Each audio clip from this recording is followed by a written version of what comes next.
that like wasn't there a grand regalia we could get that allowed for rarity or something else to pile up?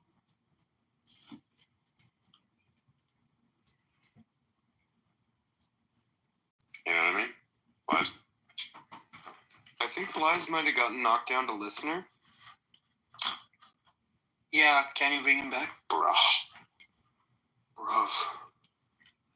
I actually think we should end this race here anyways, and we'll continue again tomorrow. There's not that much that's happening.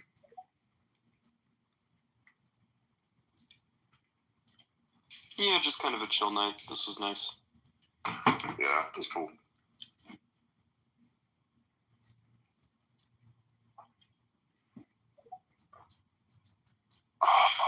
Oh, the banner again. Like, yeah, hopefully I'll be able to participate more regularly now that I'm stationary. Nice.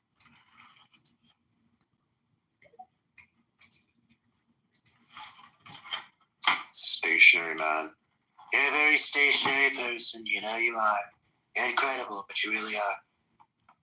I'm really not, but for now, I'm staying put.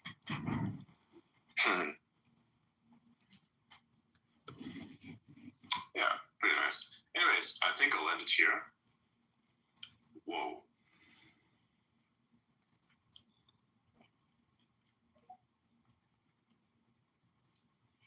What's what? Okay, that's better.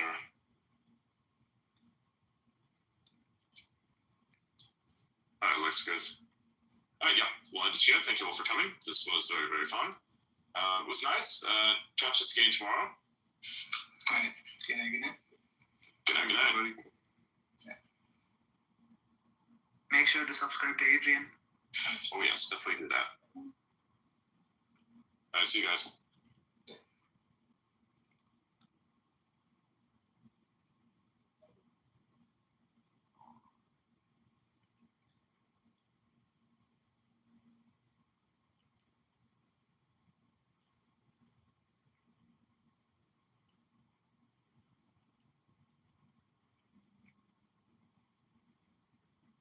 '64, he is going to prison.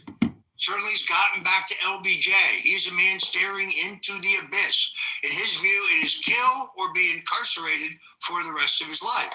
It is Johnson who argues that Kennedy should go to Texas. It is Johnson who argues that the purpose of the trip to Dallas is to bind up the division in the Texas Democrat Party between the progressive wing run by Senator Ralph Yarborough, hated by LBJ, and the Bourbon conservative wing of the Democrat Party, as exemplified by Governor John Connally.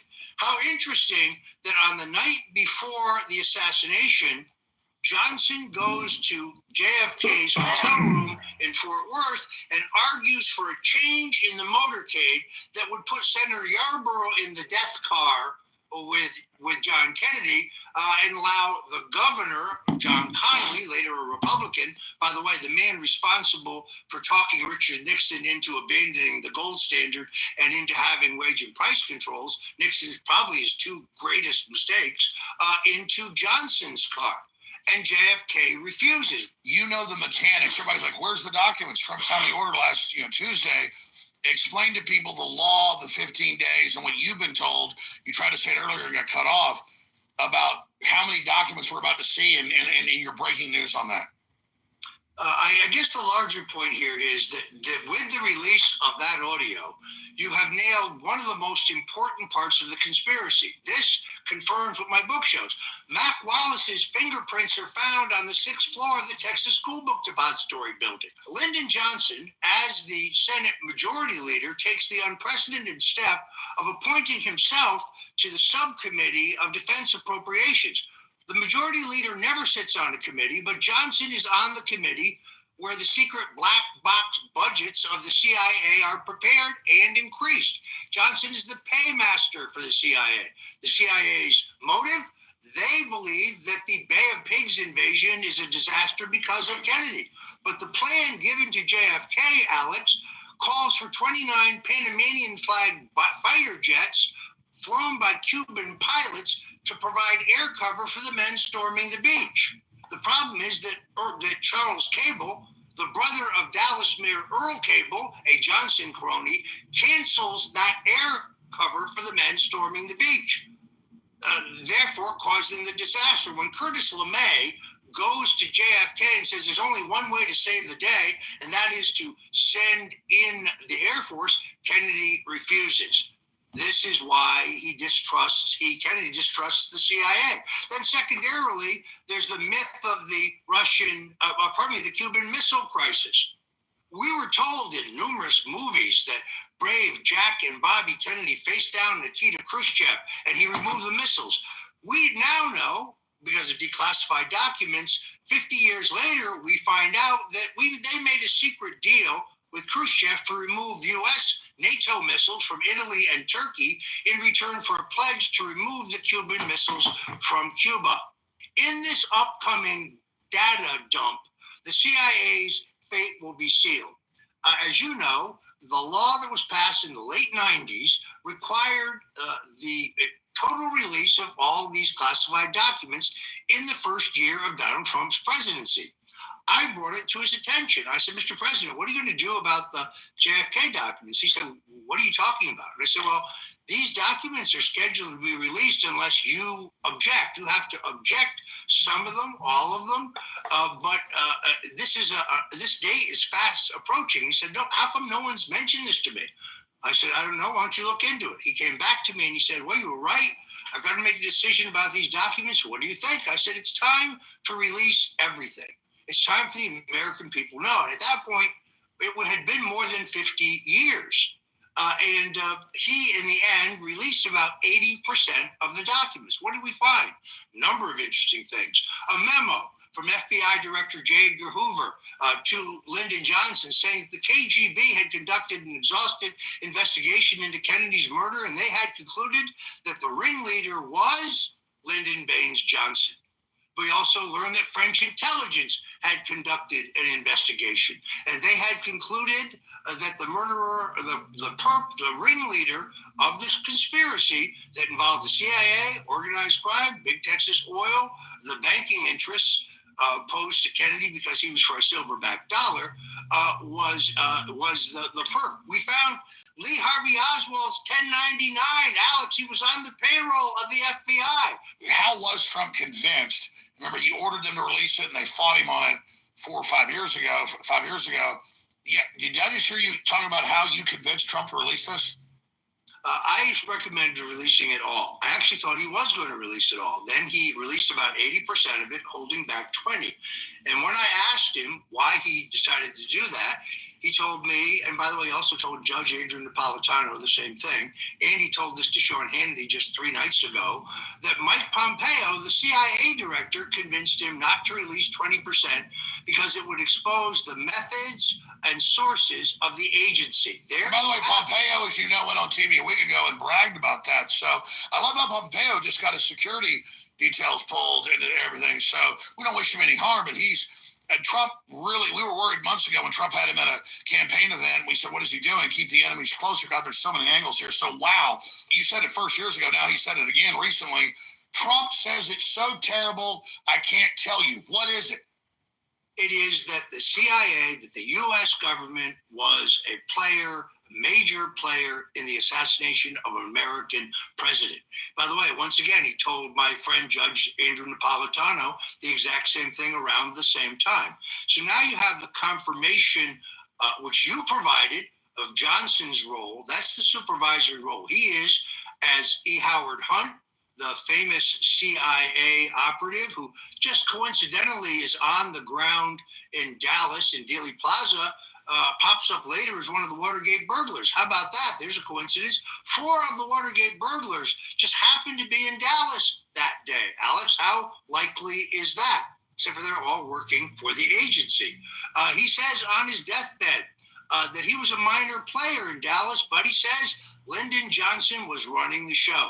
You have confirmed that now with this incredible audio. Now when you add that to the fact that Malcolm Wallace, the man identified in the audio as having been recruited to kill Kennedy's fingerprints are found on the 6th floor of the Texas School Book Depository.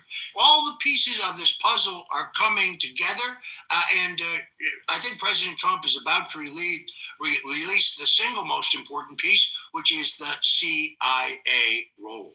Trump really told you years ago, you said, it's so horrible, I can't believe the public can't handle it.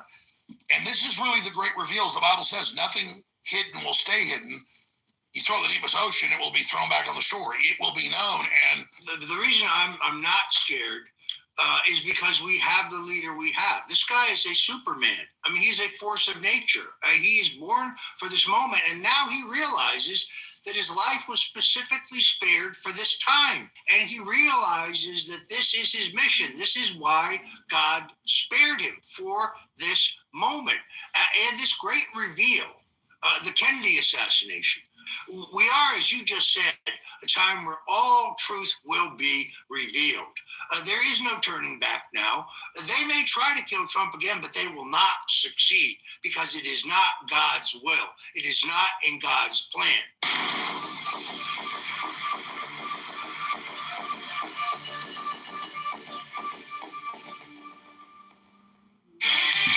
January 29th, 20.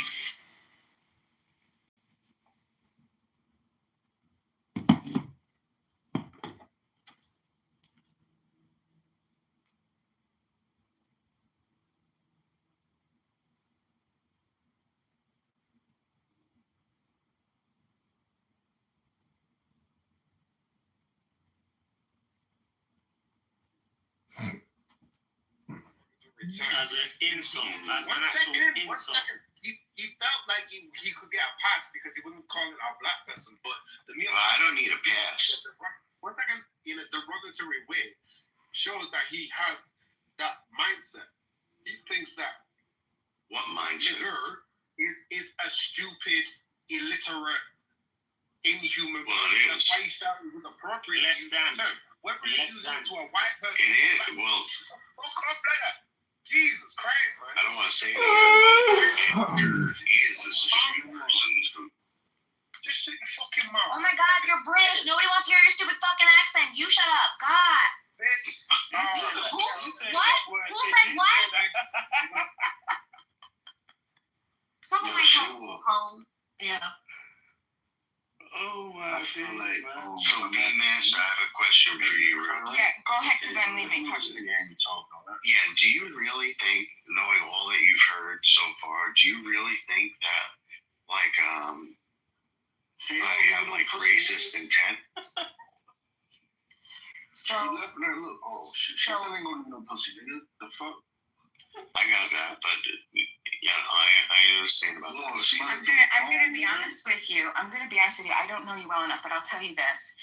There's a lot of, do you know how you have like that radar with certain things? And I'm not saying I don't know you. But No, he that's is. why I took the No, time. be Hold honest, on, but he that's- is. I'm He is. not gonna definitively say it yet. Be honest, but he is. He is. Don't judge me, monkey. Don't judge me.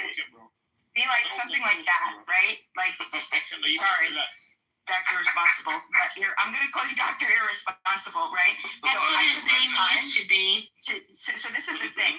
I just took the time to try to explain to you why even using the word and trying to reappropriate and to white people. I'm following that, yeah. Right. And so logically, it doesn't make sense because it's still racially demeaning, and all that you're doing, even towards white people. Well, hold on. The power of the intent, though, is in the original insult, and you have to. Jesus. Hold on, I'm gonna be gone. I promise. 2 more minutes. The idea is that there's still functional meaning, which you can't refute. You can't say that that's wrong. That's just a fact. It's an objective fact. Irrespective of what you think, you can think what you want. You could think what you want, but it doesn't. This is an observation. Babies. Okay. Shut up and let her talk. Go Go ahead. All you're doing is you're perpetuating the offensive function rather than trying to, whether you say redefine it or whatever else, because it's still based in an insult. So that's But that's the a whole thing. secondary though, or tertiary, It's right? not That's not the main goal. Because you And the are white using people it as trying an to talk insult. about a black topic without the black people. What the fuck? Yeah, man, what the fuck is Well, this? okay. We try to, but they can control themselves. Listen, I haven't played this subject. The functional utility of the insult is the same, regardless of whether you're saying it to a black person. I love you guys. That's it. I promised everybody I took the fuck up and leave. I love you guys. Anybody that continues to use their biggest, I'm sorry. I don't trust you and you're racist. Bye everybody. I love you. And Dr. You're responsible. And Florida. If you run, I won. If you ran, don't you leave. Oh, I packed her up. Yeah, you better Oh run. boy, good job, Kendall. Yeah, they know what the fuck it is. Hey, Yeah, without no doctor here, we wouldn't have been able to do this for the bed. Yeah, That's right. That's right. I wanted to call it. From destruction. Galaxy a little bitchy from out of this world. That nigga a little hoe. Can't come to the girls. That's why he tried to join the league. He trying to join a team. He got a tampon between his legs, even though he a B. Why you in here? Don't you got a nigga? This girl got a boyfriend. I wonder why this girl in here. The fuck out of it. I didn't remember her. She just left. Now she said that in another room. She's like, I got a nigga. What the fuck you need to come in? Shit, she just left on her own. Shit.